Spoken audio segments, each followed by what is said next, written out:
Good morning friends. कैसे हैं आप लोग। मैं जीवन सर आज आपके लिए लेकर आया हूं एनईपी से जुड़े 20 अति महत्वपूर्ण एमसीक्यू जो एकलव्य मॉडल स्कूल भर्ती परीक्षा तथा अन्य शिक्षक भर्ती परीक्षा के लिए अति महत्वपूर्ण हो जाते हैं। तो चलिए बिना विलंब करते हुए वीडियो को शुरू करते हैं और इस प्रश्न पत्र को एक मॉडल प्रश्न पत्र समझते हुए इसे हल करने का प्रयास करते हैं। आप लोग पहले प्रयास करेंगे, थोड़ी देर में मैं उसका एक एक क्वेश्चन समझाते हुए आगे बढ़ूंगा। चलिए वीडियो शुरू करते हैं। पहला क्वेश्चन है दोस्तों, किस समिति ने एनईपी 2020 को बनाया है। फिर से एक बार पढ़ता हूं, किस समिति ने एनईपी 2020 को बनाया है। दोस्तों इसका सही उत्तर है कस्तूरीरंगन समिति।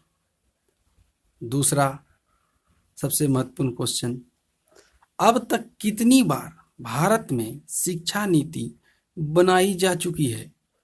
तो इसका सही उत्तर है दोस्तों 4 बार। तीसरा, पहली बार भारत में शिक्षा नीति कब लागू हुई थी। यह बहुत ही इंपॉर्टेंट क्वेश्चन है दोस्तों। पहली बार भारत में शिक्षा नीति कब लागू हुई थी। तो दोस्तों इसका सही उत्तर है पहली बार भारत में 1968 में शिक्षा नीति लागू हुई थी। अगला क्वेश्चन है, जीडीपी का कितना प्रतिशत एनईपी 2020 के लिए लक्षित है। तो दोस्तों इसका सही उत्तर है ऑप्शन नंबर डी 6%। अगला महत्वपूर्ण क्वेश्चन है दोस्तों, एनईपी 2020 का पैटर्न क्या है। तो जैसा हम लोग को पता है अब तक जो पैटर्न है वह 10+2 है। तो ये 10+2 वाला ऑप्शन तो हो नहीं सकता है। और हम यह देखते हैं कोई भी एग्जाम में इनमें से कोई नहीं वाला जो ऑप्शन होता है वो 99% ऑप्शन वो सही होता ही नहीं है। इसलिए हम वैसे ऑप्शन को नेगलेक्ट करने का प्रयास करेंगे। जब हमारे समझ में आ जाएगा कि नहीं 3 ऑप्शन बिल्कुल ही नहीं है, तब हम वो ऑप्शन डी की ओर आगे बढ़ेंगे। तो हमारा इसका सही उत्तर है ऑप्शन नंबर बी 5+3+3+4। अगला महत्वपूर्ण क्वेश्चन है 6 नंबर का क्वेश्चन, मानव संसाधन एवं विकास मंत्रालय का नाम बदलकर क्या रख दिया गया है। जिस तरह हमें सबको पता है, हम सब जानते हैं कि शिक्षा जो है पहले मानव संसाधन एवं विकास मंत्रालय के अंतर्गत आता था। अब इसे वहाँ से अलग करके अलग से शिक्षा मंत्रालय बनाया गया है ताकि शिक्षा प्रणाली और दुरुस्त हो सके। तो ऑप्शन नंबर ए हमारा सही उत्तर होगा। अगला क्वेश्चन है 7 नंबर का क्वेश्चन, एनईपी 2020 में किस कोर्स को हटा दिया गया है। एनईपी 2020 में किस कोर्स को हटा दिया गया है। तो यह कोर्स है दोस्तों, चलिए आप प्रयास करें। पहला ऑप्शन नंबर ए है DElEd, option number B PhD, option number C MPhil, option number D कोई नहीं। तो दोस्तों इसका सही उत्तर है एमफिल। अगला क्वेश्चन 8 नंबर का क्वेश्चन है, बच्चे एनईपी 2020 के अनुसार किस वर्ष से विद्यालय जाना आरंभ करेंगे। जैसा कि नई शिक्षा नीति के अनुसार कहा गया है कि बच्चे 3 वर्ष की उम्र में विद्यालय जाना प्रारंभ करेंगे और 3 वर्ष तक वहाँ पर सिर्फ और सिर्फ खेलेंगे। ना उनसे कोई पढ़ाई एग्जाम लिया जाएगा, ना उनका कोई पढ़ाई होगा। वो सिर्फ और सिर्फ जा कर के अपने अंदर जो डर है कि विद्यालय जाने से जो डर लगता है, बच्चे नहीं जाना चाहते हैं, उस डर को दूर करने का प्रयास करेंगे। तो ऑप्शन नंबर ए हो गया 6 वर्ष, ऑप्शन नंबर बी 5 वर्ष, ऑप्शन नंबर सी 4 वर्ष और ऑप्शन नंबर डी 3 वर्ष। तो जैसा कि आप जान रहे हैं कि 3 वर्ष से ही शुरू करेंगे, तो इसलिए हमारा ऑप्शन डी सही होगा। अगला क्वेश्चन है 9 नंबर का क्वेश्चन, एनईपी 2020 के अनुसार किस कक्षा से बच्चों की परीक्षा आरंभ होगी।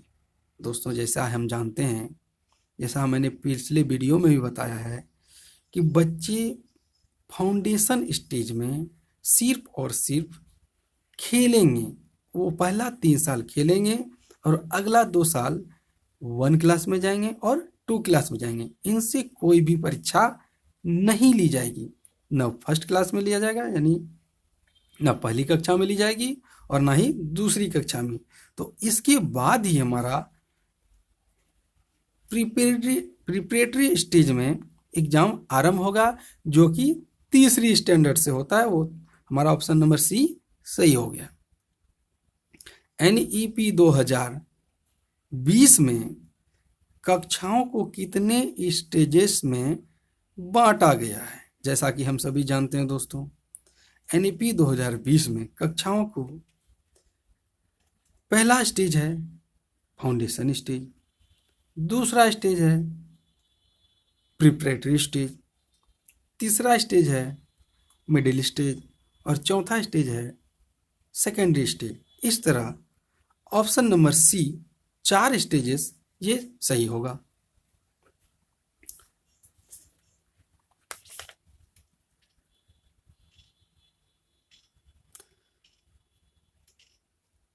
अगला क्वेश्चन 11 नंबर का, जो कि हमारे स्टेजेस के नाम पूछे जा सकते हैं, इसलिए इसे जरा ध्यान से देखें। एनईपी 2020 के अनुसार स्टेजेस के नाम क्या क्या हैं। Option number A foundation stage, option number B preparatory stage, option number C middle stage एवं secondary stage, option number D all of above. यानी कि सारे ऑप्शन ही सही हैं। तो पिछले सवाल में मैंने बताया कि ये चारों स्टेज होते हैं, तो इसका आंसर सही उत्तर होगा option number D all of above. अगला क्वेश्चन, सॉरी दोस्तों, यहाँ 12 नंबर का क्वेश्चन छूट गया है, 12 नंबर होना चाहिए। चलिए आगे बढ़ते हैं। एनईपी 2020 के अनुसार किस स्टेज में बच्चों को कंप्यूटर की जानकारी दी जाएगी। यानी हमारे स्कूलों में बच्चों को छोटे छोटे कोडिंग, डिकोडिंग और कंप्यूटर के एप्लीकेशन के बारे में जानकारी दी जाएगी, या किस स्टेज में दी जाएगी। तो बताएं दोस्तों, ये 4 स्टेजेस होते हैं। Option number A foundation stage, option number B preparatory stage, option number C middle stage, option number D secondary stage. तो बताएं दोस्तों, हमारा कौन सा ऑप्शन सही होगा। ऑप्शन नंबर हमारा सी सही होगा। कक्षा 6 से लेकर 8 तक बच्चों को कंप्यूटर की जानकारी दी जाएगी, जो होता है हमारा option number C middle stage. अगला क्वेश्चन जो कि महत्वपूर्ण है, एनईपी 2020 के लिए एनईपी 2020 के अनुसार कब तक सकल नामांकन अनुपात को, ये सकल नामांकन अनुपात क्या होता है। बच्चे सरकारी विद्यालयों में नामांकन नहीं ले रहे, उनकी कुछ पर्सनल मजबूरी है, कुछ गरीबी है, कुछ बेरोजगारी है, जिसकी वजह से 100% बच्चे विद्यालयों में नामांकन नहीं ले रहे हैं। इसी को लक्ष्य में रखकर एनईपी 2020 के अनुसार किस वर्ष तक इस सकल नामांकन अनुपात को 100% लाने का लक्ष्य रखा गया है। तो ऑप्शन नंबर ए है 2021। क्या लगता है दोस्तों, 2021 संभव हो पाएगा? अभी जिस तरह कोरोना महामारी चल रही है, हमें नहीं लगता है कि 2020 तक ये संभव हो पाएगा। और कोई भी लक्ष्य रखती है, यदि कोई भी समिति कोई लक्ष्य रखती है, तो एक लंबे समय को अपने हाथ में रखती है। तो आप दिमाग लगाएं तो आपको 2 ऑप्शन ऐसे मिलेंगे जो हो सकते हैं, वो है ऑप्शन नंबर बी या ऑप्शन नंबर डी। तो इसका सही उत्तर है दोस्तों ऑप्शन नंबर बी 2021। 2030 तक। अगले क्वेश्चन को देखते हैं हम लोग। सबसे पहली शिक्षा नीति किनके द्वारा 1968 में शुरू की गई थी? अब यहां पर किनके द्वारा से हमारा तात्पर्य है किस प्रधानमंत्री ने। यहां पर जितने भी ऑप्शन दिए गए हैं, option number A, option number B, option number C, ये तीनों भारत के प्रधानमंत्री रह चुके हैं। तो इसका सही उत्तर है दोस्तों ऑप्शन नंबर ए, इंदिरा गांधी। अगला महत्वपूर्ण क्वेश्चन है, एनईपी 2020 के अनुसार किस कक्षा तक बच्चों को, एनईपी 2020 के अनुसार किस कक्षा तक बच्चों को मातृभाषा में शिक्षा दी जानी है? जिसके लेकर के बहुत सारे प्राइवेट स्कूलों ने विवाद भी खड़ा किया था कि अगर बच्चे को मातृभाषा में शिक्षा दें तो वो अंग्रेजी से पिछड़ जाएंगे। ऐसा नहीं है दोस्तों, अगर किसी बच्चे को मातृभाषा में शिक्षा देते हैं तो वो जल्दी सीखता है। इसी चीज को ध्यान में रखते हुए हमें यह बताया गया है कि जो प्रिपरेटरी स्टेज है उस स्टेज तक बच्चों को मातृभाषा में शिक्षा दी जानी है।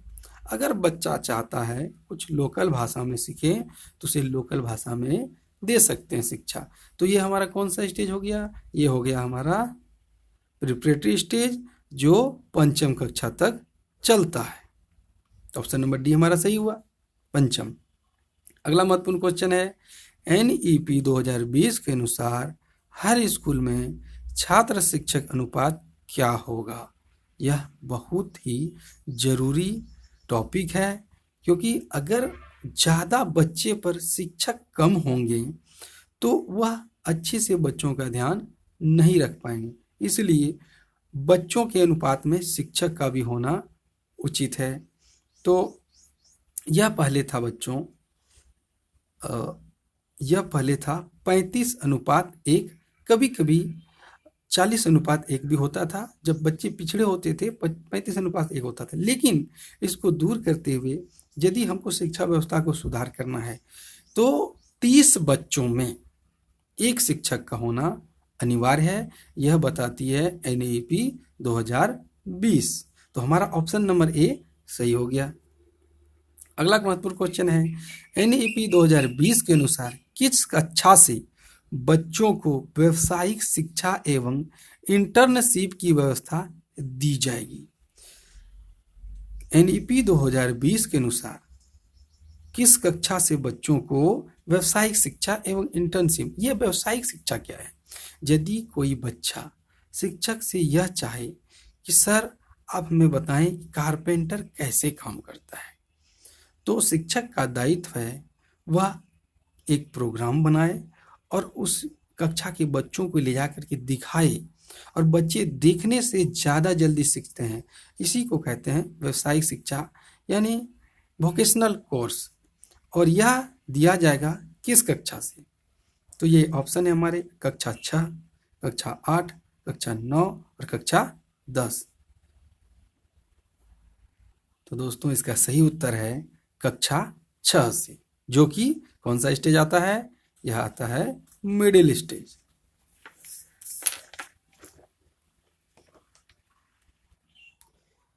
अगला महत्वपूर्ण क्वेश्चन है दोस्तों, किस वर्ष तक अध्यापन यानी शिक्षा देना, तो यह किसके लिए है? यह शिक्षकों के लिए है। के लिए न्यूनतम डिग्री योग्यता अभी हमारी क्या डिग्री होनी चाहिए? ग्रेजुएशन प्लस बीएड या इंटर प्लस डीएलएड। अगर हमको प्राइमरी शिक्षक बनना है तो डीएलएड और इंटर अनिवार्य है। अगर हमको टीजीटी शिक्षक बनना है तो इसके लिए बीएड और ग्रेजुएशन डिग्री होनी चाहिए। यह बाध्यता अब धीरे धीरे समाप्त हो रही है और इसके बदले में 4 वर्षीय एकीकृत यानी इंटीग्रेटेड 4 वर्षीय एकीकृत बीएड डिग्री होना अनिवार्य किया जाएगा। यह किस वर्ष तक किया जाएगा दोस्तों? किस वर्ष से यह तक, यानी 2022 तक, कर लिया जाएगा ये 4 वर्षीय एकीकृत बीए डिग्री की अनिवार्यता, या 2024 तक किया जाएगा, या 2026 तक किया जाएगा, या 2030 तक किया जाएगा। जैसा कि हमने पिछले सवाल में डिस्कस किया, कोई भी चीज़ लागू किया जाना होता है उसमें वक्त लगता है। इसके लिए हम ऑप्शन डी के साथ जाएंगे, क्योंकि जो भी लक्ष्य, अधिकतर लक्ष्य जो भी रखा गया है 2020 तक का ही रखा गया है। तो हमारा ऑप्शन नंबर डी हो गया सही ऑप्शन। अगला सवाल है, किस वर्ष एनईपी में, यहां देखिए दोस्तों, एनईपी में 2020 नहीं लिखा हुआ है, किस वर्ष एनईपी में आंशिक संशोधन किया गया था। आंशिक मतलब थोड़ा बहुत बदलाव किया गया था। तो जैसा कि हम एनईपी देख रहे हैं 2020 में बहुत सारे बदलाव हुए हैं, तो ये ऑप्शन तो हमारा सही हुआ नहीं। अब हमारे पास ऑप्शन बचे 3, 1968, option number B 1986, option number C 1992। तो इसका सही उत्तर है दोस्तों 1992। दोस्तों आपसे रिक्वेस्ट है, अगर आप नए हैं तो हमारे चैनल द इल्यूशन को सब्सक्राइब करें और बेल आइकन को दबा दें, ताकि इसी तरह की अच्छी अच्छी वीडियो आपको मिलती रहे, और जब भी हम नया वीडियो डालें आपको इसका नोटिफिकेशन मिलता रहे। Thank you for watching my channel. Thank you, धन्यवाद।